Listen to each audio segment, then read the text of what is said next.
Bismillahirrahmanirrahim. Babu tahrimi safaril mar'ati. Di sini bab menerangkan haramnya safarnya perempuan wahdaha sendirian. An Abi Hurairah, dari Abu Hurairah radhiyallahu taala an. Qala, berkata Abu Hurairah, qala bersabda Rasulullah sallallahu alaihi wasallam, la yakhillu, tidak halal, limra'atin, bagi seorang perempuan, seorang wanita, tu'minu billahi wal yawmil akhir, yang beriman kepada Allah dan hari akhir, tusafiru, mengadakan safar, masirata yawmin walilatain, perjalanan sehari semalam, illa ma'adhi mahramin, kecuali harus beserta mahram alaiha, atas imro'ah tadi, muttafaqun alaih. Wanita itu kalau keluar itu harus bersama mahramnya. Kalau enggak bersama mahramnya ya bersama suaminya. Karena namanya wanita itu lemah. Wanita itu lemah dan pikirannya itu tidak panjang, pendek gitu aja. Kalau wanita itu bisa berpikir panjang, ya tentu saja ini bukan menghina wanita, ini keistimewaan wanita juga sebetulnya.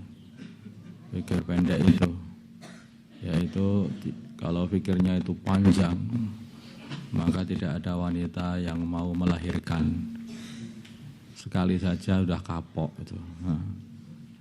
Karena pikirnya itu pendek, sehingga para wanita ini melahirkan berkali-kali seneng aja.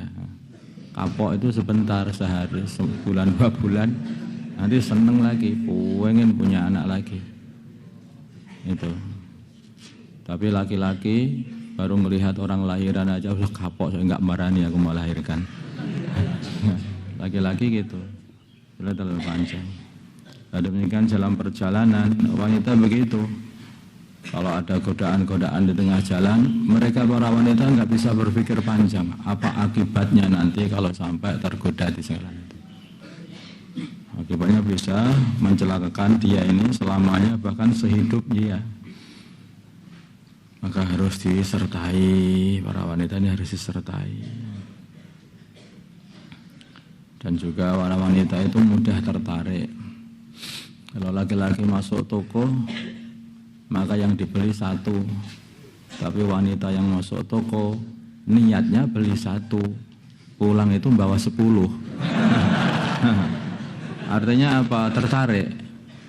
Lah kenapa kok bawa 10? Niatnya beli 1. Lah ada diskonan loh. Nah, kalau laki-laki enggak mau diskon, mau apa, enggak peduli. Aku belinya pengen 1 ya 1. Itulah masalahnya itu. Jadi mudah juga digoda orang di tengah jalan, atau tergoda dengan barang-barang menggiur di tengah jalan, sehingga bisa mencelakakan para wanita ini. Maka wanita ini di mana-mana itu harus dikawal. Makanya Islam itu menghormati wanita, memuliakan wanita, mengawal wanita. Islam itu begitu, bukan membiarkan wanita, terus memajang wanita, mempamer-pamerkan wanita, siapa mau, enggak, seperti itu. Ada. Memangnya barang dagangan. Bukan, ini orang mulia. Dalam Islam ini wanita itu dimuliakan betul dalam Islam. Makanya harus dijaga. Perkara yang mulia selalu dijaga. Perkara sampah enggak perlu dijaga. Adakah orang jaga sampah? Enggak ada. Tapi yang dijaga itu adalah berlian, emas, mutiara, itu dijaga semuanya. Ya lah. Kalau kamu ini mempunyai sepeda basikal yang terbuat dari emas, kamu mesti nyewa orang penjaga. Di mana-mana kamu naiki, tapi turun, ada yang jaga. Terus selalu begitu. Karena kamu beranggapan basikal ini adalah lebih mulia, sehingga perlu dijaga. Kalau mau kamu ada istrimu, enggak usah dijaga, berarti basikalnya lebih mulia daripada istrinya. Itu duit masih dijaga. Kenapa wanita tidak dijaga? Apakah wanita lebih hina daripada duit? Duit aja dijaga. Ya kan? Kebun, ternak, semua dijaga. Tapi masa istri nggak dijaga? Apakah istri ini tidak lebih mulia daripada ternak, kambing, sapi dan sebagainya? Jadi kita ini sudah salah fikir sebetulnya ini. Jadi kalau perkara itu dijaga itu bukan malah semua perkara yang dijaga itu artinya perkara mulia, perkara yang berharga. Karena wanita ini dihargai betul dalam Islam, maka wanita ini harus dijaga. Bepergian boleh, tapi harus diantar, harus dijaga, disertai dengan mahramnya atau suaminya. Wa Ibnu Abbas dari Abdullah bin Abbas radhiyallahu taala anhuma, anna usmiya Abdullah sami'a beliau mendengar an-nabiy baginda Nabi Muhammad sallallahu alaihi wasallam yaqulu, beliau bersabda, la yakhluwanna, janganlah berkhulwah, sungguh-sungguh janganlah berkhulwah rajulun, seorang laki-laki bi imra'atin, dengan perempuan lain, illa wa ma'aha, kecuali beserta perempuan itu zu mahramin, mahramnya.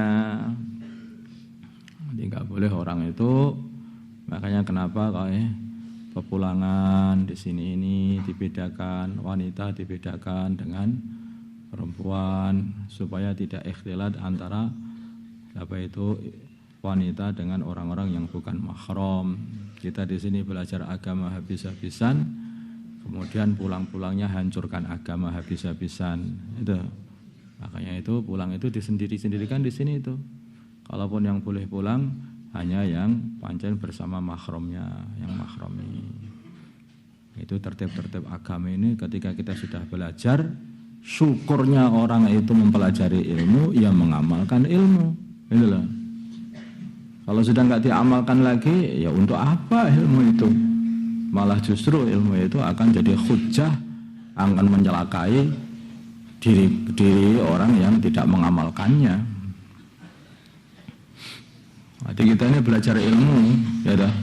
Tetapi kalau kita tidak mengamalkannya, nanti akan melaporan sama Allah. Ya Allah, aku tidak diamalkan, ya Allah. Akan laporan mereka. Maka dikatakan banyak orang membaca Al-Quran, tapi Quran malah melaknatnya karena selalu menentang Quran amalannya itu.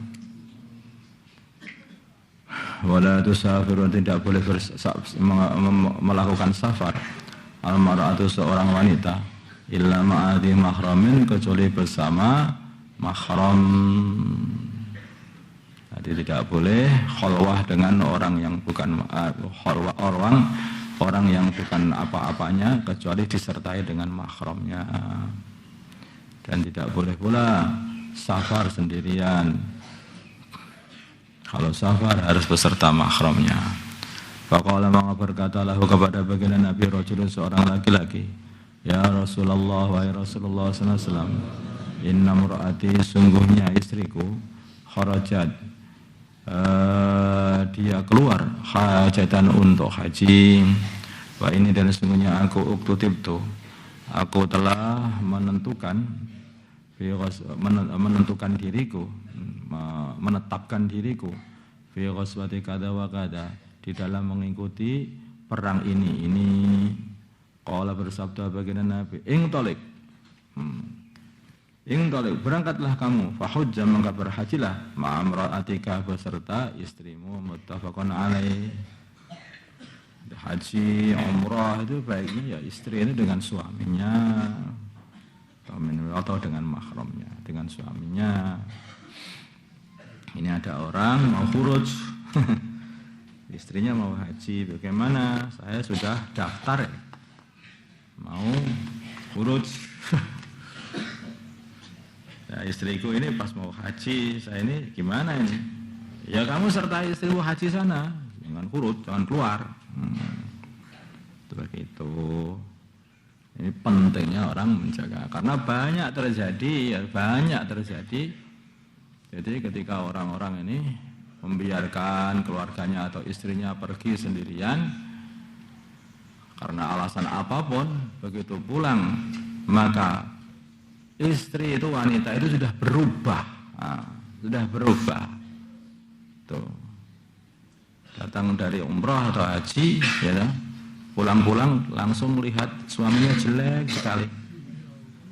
Yang saya lihat di Mekah sana itu hidungnya panjang-panjang lah. Ke sini kok jadi pesek kali aja. Makanya harus sertai sama suaminya. Bang. Tuh. Nanti kamu langsung dijelek kalau istrimu kamu biar. Apalagi TKW. TKW keluar.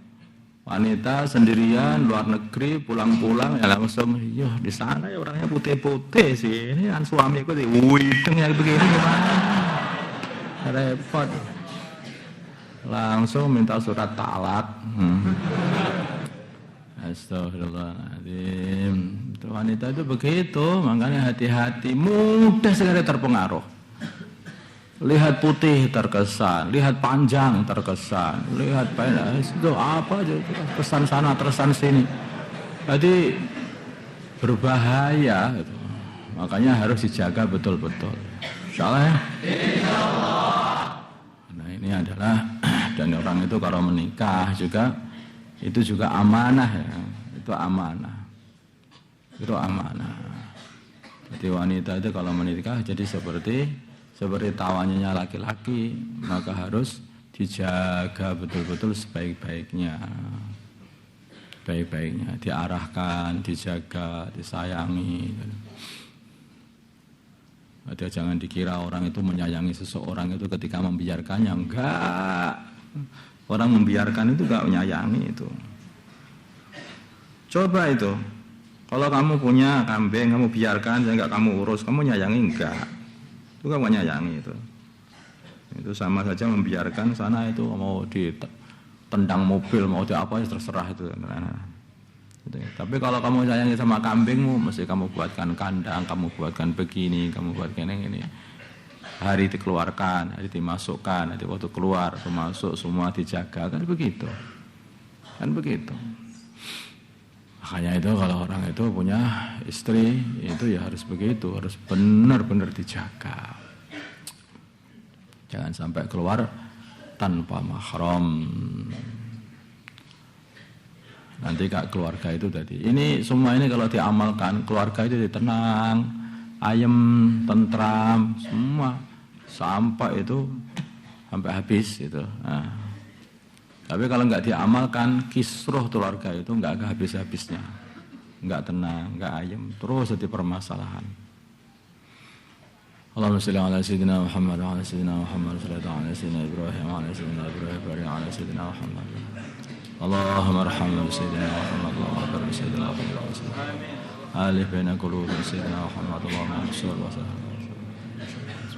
Alhamdulillah.